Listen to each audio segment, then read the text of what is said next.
She begged me to unblock her bank account. After blocking me on everything else, my number, my socials, even my backup email, Talia reappeared like a ghost with a demand, not a greeting. No, how are you?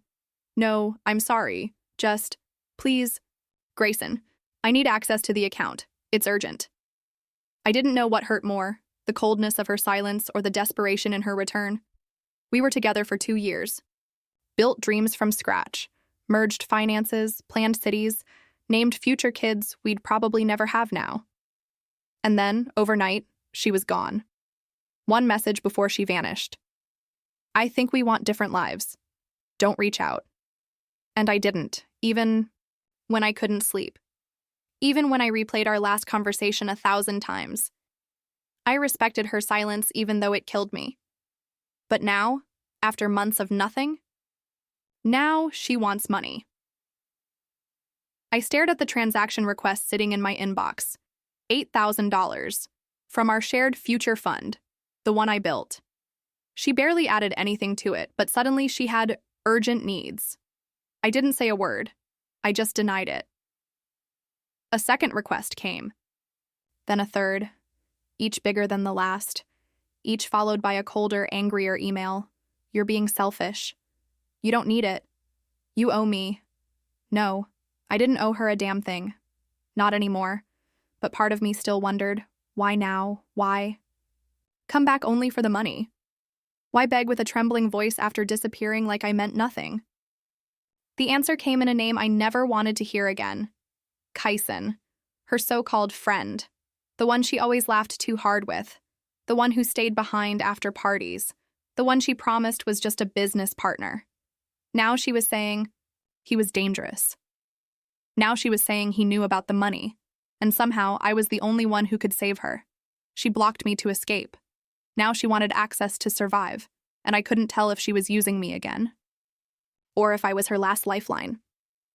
The first time I saw Talia, she was standing barefoot on the hood of someone's car at a block party, holding a sparkler in one hand and a bottle of warm beer in the other. She wasn't the kind of girl you met. She was the kind of girl you noticed, the kind that made everything else around her look a little dimmer. I remember thinking, she's chaos.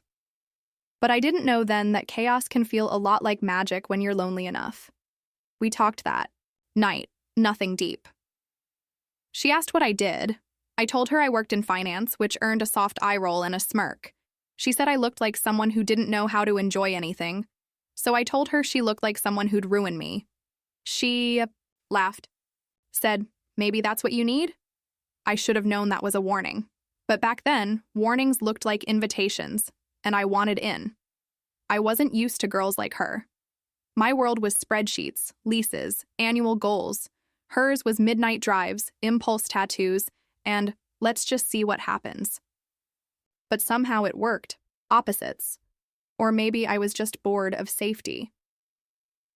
Talia made everything feel alive, spontaneous, wild, unfiltered. She didn't apologize for wanting more out of life than a 9-to-5. She hated labels, hated expectations, hated sitting still, and I loved the way she made me question every rule I'd lived by. At first, the chaos was fun. She'd wake me up at 3 a.m. to chase sunrises in other cities. She'd drag me into bookstores just to steal handwritten notes from inside old paperbacks. She taught me how to lie still on a rooftop and pretend the sky was ours. But love built on adrenaline isn't love. It's distraction, and eventually the rush turns into ruin. The fight started small. Missed dinners, last-minute cancellations, weeks where she wouldn't answer my calls because she was figuring things out. I told myself she was just passionate, that she'd come around, that love was supposed to be messy, but deep down, I knew. Talia didn't want a life with me. She wanted a place to rest when the world overwhelmed her. I was her charger, not her partner. Still, I kept trying. We moved in together after a year. Not because it made sense, but because I thought, maybe if we had walls and rent and routines, she'd finally stay. We opened that joint account not long after. Something small. She said it would keep us accountable, that she'd finally have a reason to be more responsible. Said she wanted to plan ahead for once. I remember transferring the first $3,000. She added $200. It should have been a red flag. but I was too in love with the idea of her to admit the truth. She started talking about new projects: an online boutique, a podcast, a wellness brand with her friend Amira, who, by the way, never liked me. Amira always looked at me like I was the thing holding Talia back, and maybe I was. Maybe she needed someone who could run with her, not someone who held the map. But I kept loving her anyway, even when she started disappearing for entire weekends. Even when she said she was too tired to talk. Even when she started locking her phone like it was a vault. I never checked. Never asked too many questions, because part of me was terrified of the answers. I still remember the last night we spent together before she vanished. She came home late, eyeliner smudged, perfume too strong, laughter in her voice that wasn't meant for me. I asked her if she was happy. She said, "Does it matter?" Then she went to bed without waiting for an answer. The next morning, she was gone. I found her key on the counter. One text on my phone: "We're not good for each other. Please don't reach out." Blocked. Everywhere. No goodbye. No closure. Just gone. And I told myself I wouldn't chase her. I deleted the playlists, threw out the shirts she borrowed, boxed up the old Polaroids, and buried the pain under work. But I couldn't close the bank account. Not because of the money. Because it felt like the last thread tying us together. She didn't touch it. Not for months. Until suddenly she did. $8,000. Gone in one request. The same girl who vanished like I never mattered was now trying to pull money from an account she hadn't looked at in almost a year. She didn't even ask first. She just tried to take it. And when that didn't work, she emailed me, short, desperate, without any of the pride she used to carry like armor. It was the first time in months that I saw her name on my screen, but all I felt was something cold. Not anger, not sadness, just silence. Like whatever we'd been had finally flatlined. And then came the second email, then the third, then the call from an unknown number. The one that cracked something open I wasn't ready to face again. Because Talia wasn't calling as my ex-girlfriend. She was calling like someone who needed saving, and I wasn't sure if I still wanted to be the person who did. I let the phone ring twice before answering, not because I wanted to, because I needed to hear her voice. "Talia," I said, flat, cold, distant. The way you speak when you're trying not to remember how much someone once meant. She paused. I could hear her breathing, shaky and uneven. "Grayson," she whispered. "Please." I didn't know who else to call. I didn't say anything, because I had 1,000 questions, and not a single one would come out. She continued. "I know what it looks like.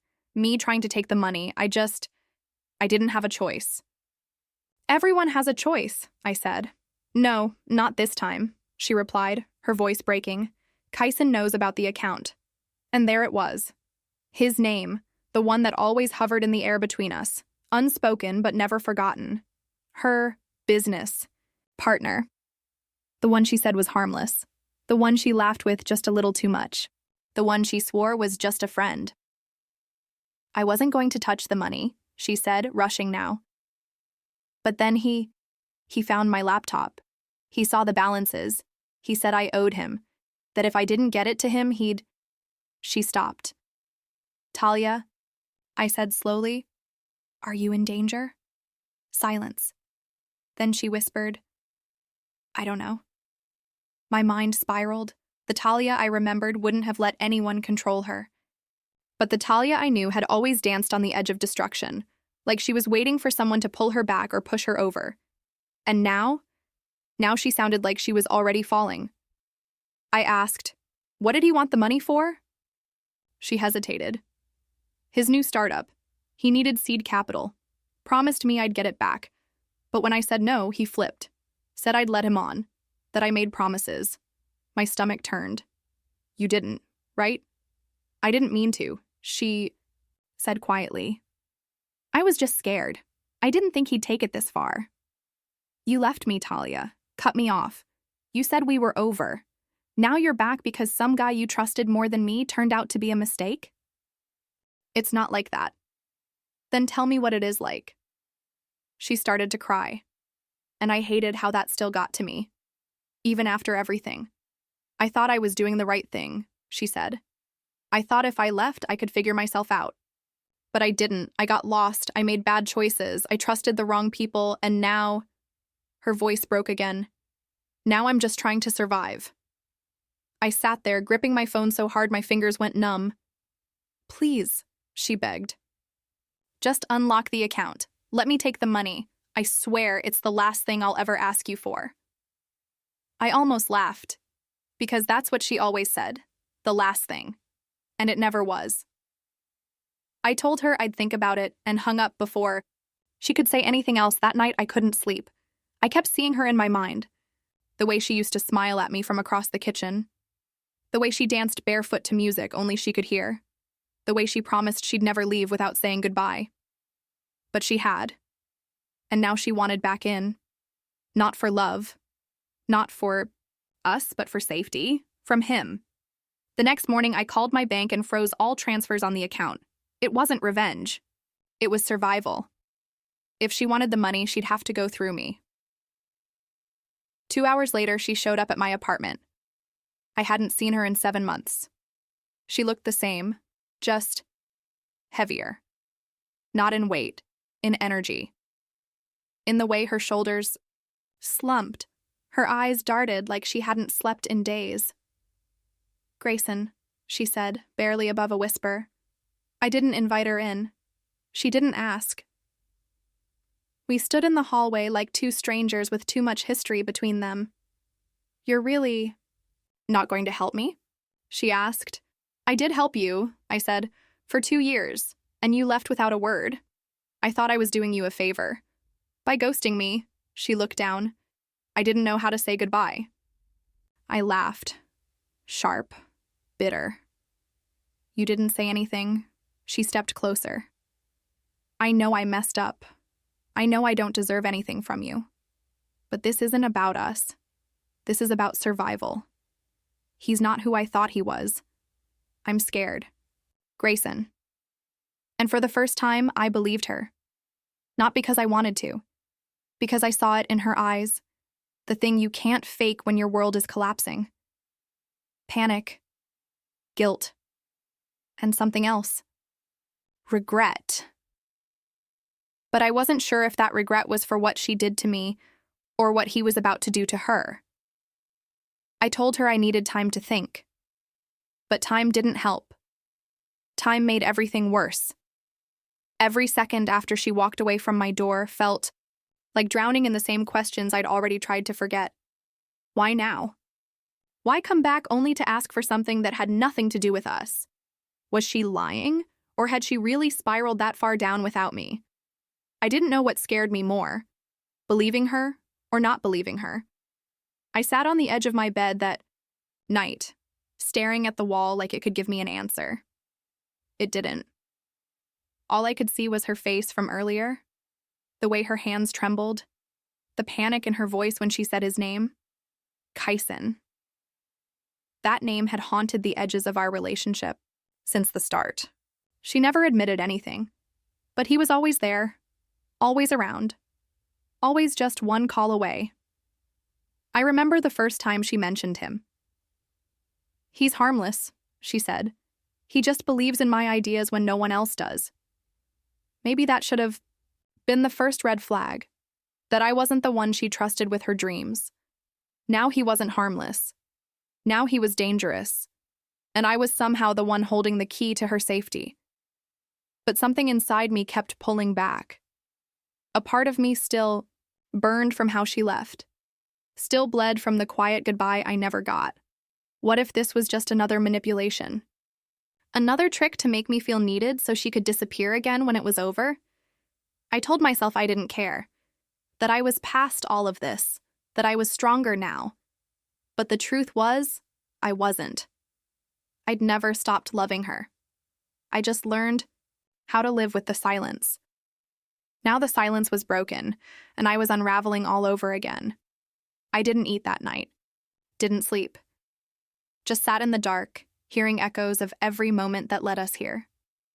The way she used to fall asleep on my chest mid-sentence.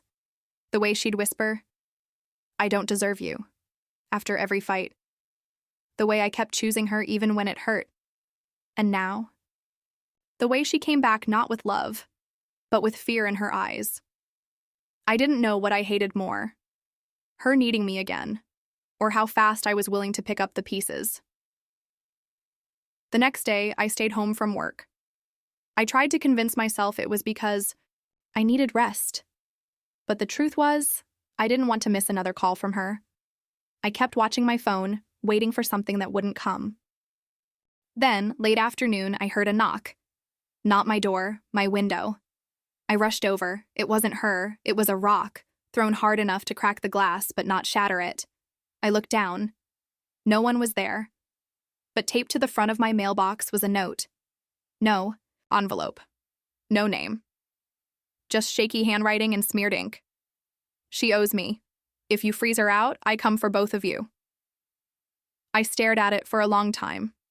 Long enough for the ink to run in the fading light. My pulse was a roar in my ears. I scanned. The street.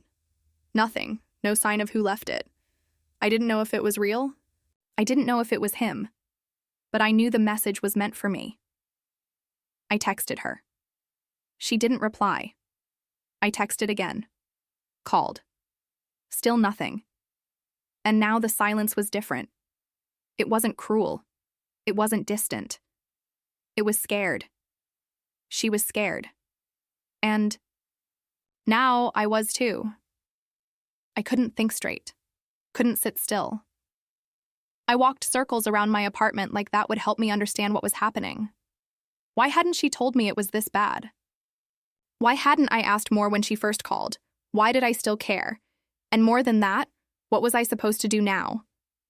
If I helped her, I was putting myself in the line of fire.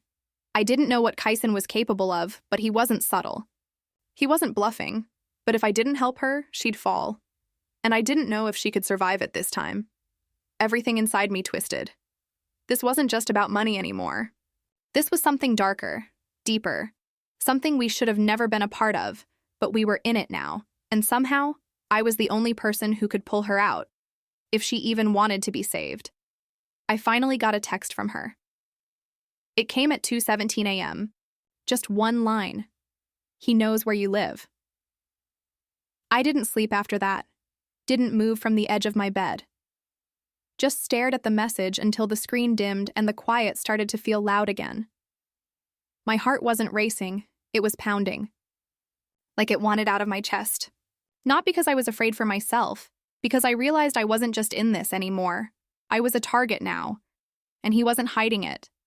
I called her 5 times. She didn't answer. So I drove to her last known address, an old townhouse near the east. Bridge, one she used to stay at when she didn't want to be found. She never gave me the exact unit, but I remembered the building.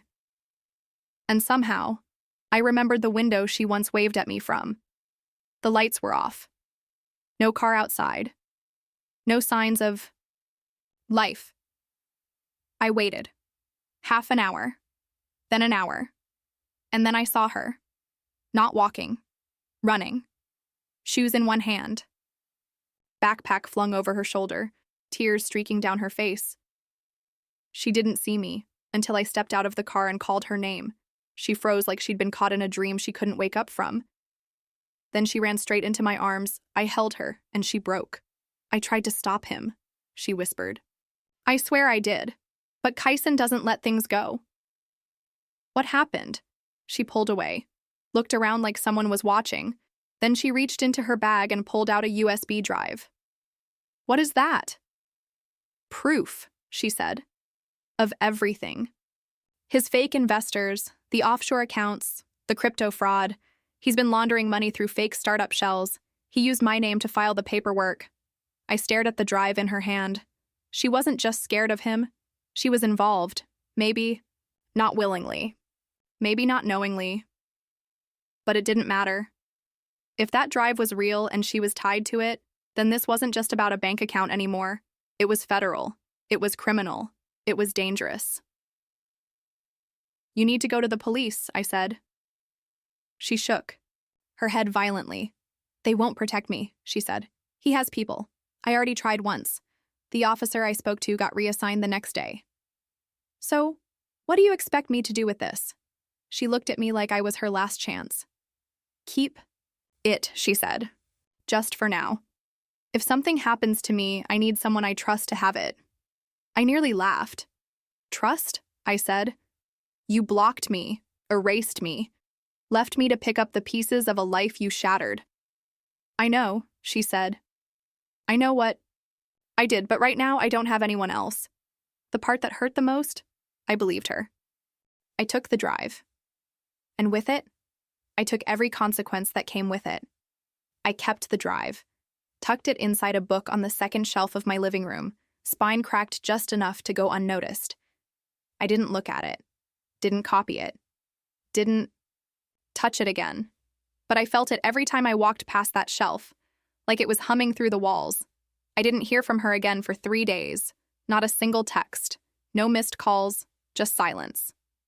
I told myself it was fine. I told myself she probably found somewhere to hide, that maybe she was on a bus to another state. Maybe she was already building a new identity and leaving all of this behind. But then the knock came, not loud, not rushed, just 3 quiet taps on the door. I opened it, expecting to see her, but it wasn't her. It was him, Kyson. He didn't look like danger, not in the way you'd expect. No tattoos, no cold stare, no visible rage. He was clean.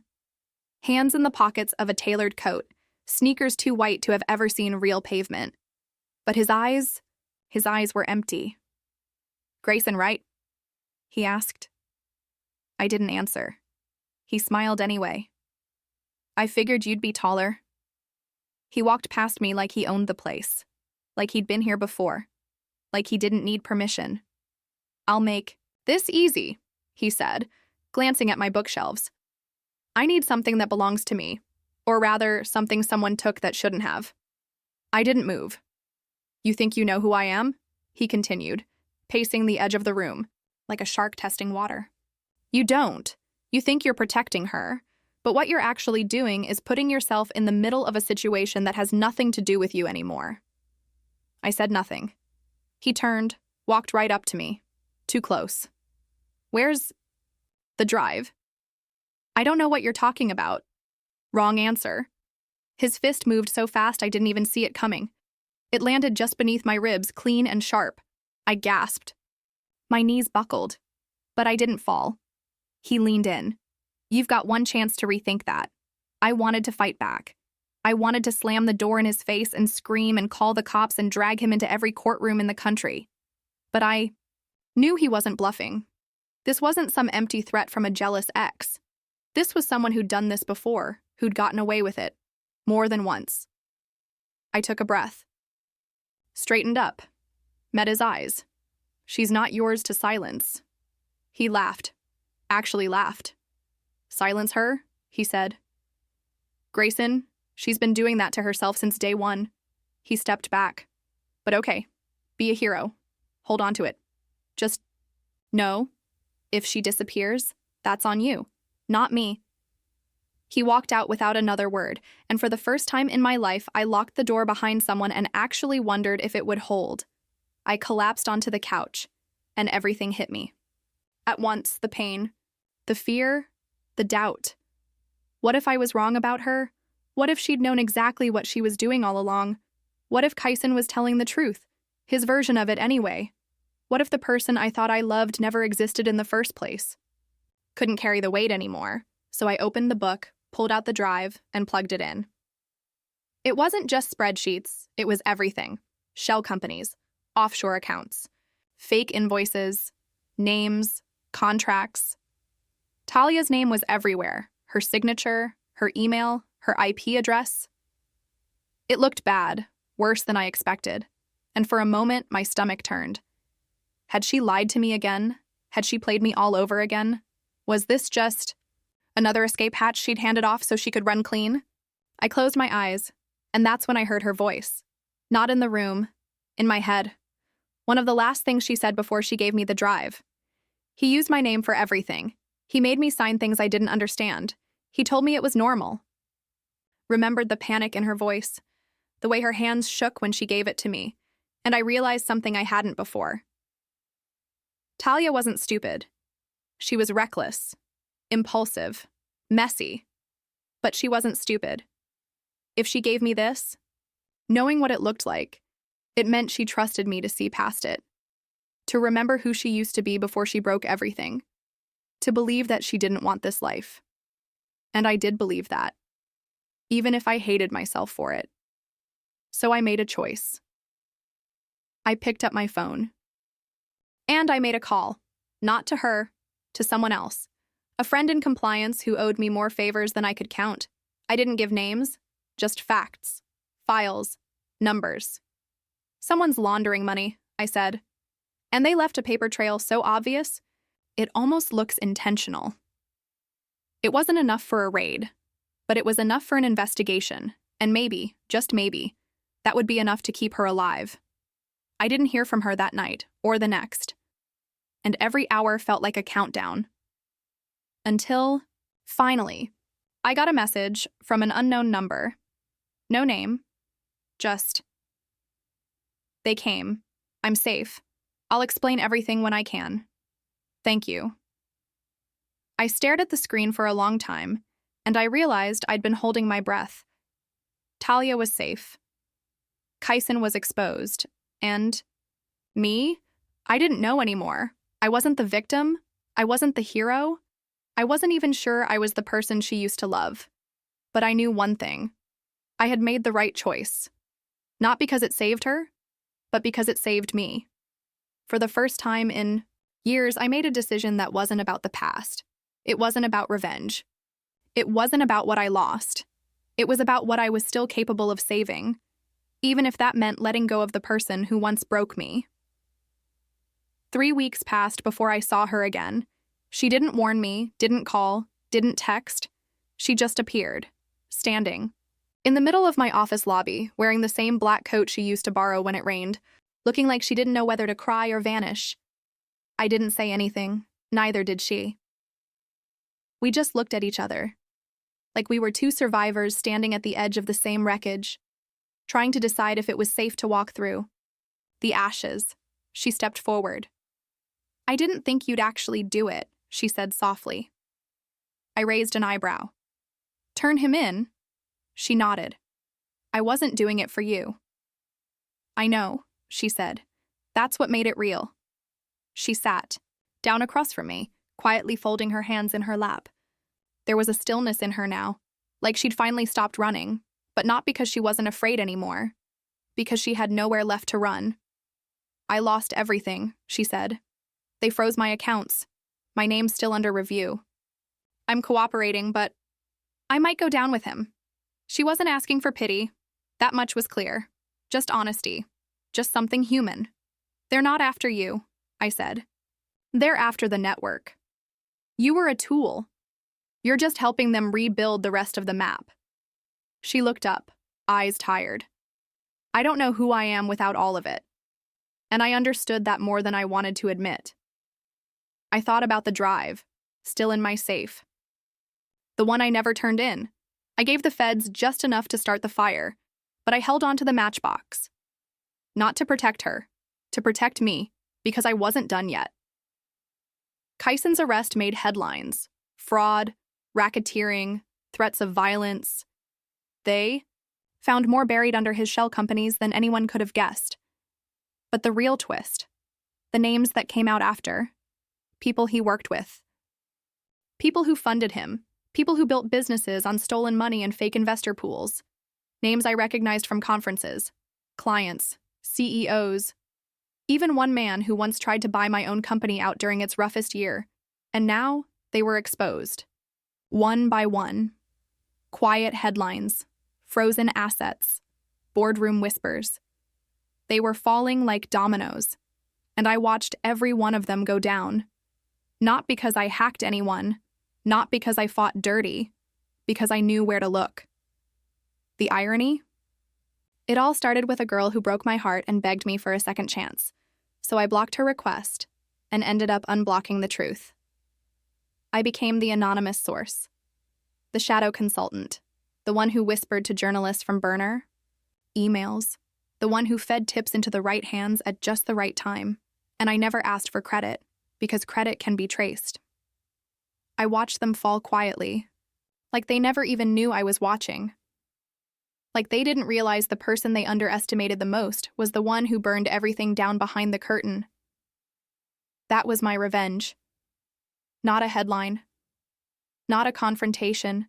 Just the quiet satisfaction of watching everything they built on lies collapse while I rebuilt everything I had from truth. Talia was part of it.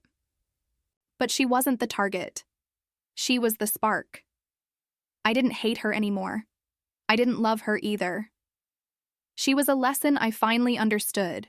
You don't always destroy the people who hurt you by hurting them back. You destroy them by surviving. By thriving. By making sure everything they tried to take from you becomes the very thing that buries them. And now I was untouchable, because while they were chasing money through fraud and fear, I was building loyalty through value. While they were hiding behind fake names and offshore accounts, I was putting my name on foundations that couldn't be erased. I built real things, clean things, and the best part? They couldn't come after me, because they didn't even know it was me. They never saw me coming, and by the time they realized, I was already too far ahead. I leaned back in my chair and looked at Talia. She was staring at me, like she could feel the shift in the room but didn't know why. "You're not the same," she said quietly. "No," I replied. "I'm not." She stood hesitating at the door. "Thank you for what you did. Even if you didn't do it for me." I nodded, and that was the last time I saw her. Not because she disappeared again, because I didn't follow. I let her go, not with anger, not with regret, with understanding. She was a chapter, not the story. The story was mine. The story was this. The boy who got left behind didn't stay behind. He rose. He rebuilt. He saw what was broken and chose not to become it. He forgave, not because they deserved it, but because he did. And when they came back, he didn't punish them with revenge. He punished them with peace. With a life so full and untouched, they couldn't find a way back in, even if they tried. 1 year later, my company tripled its valuation. A new investor came on board.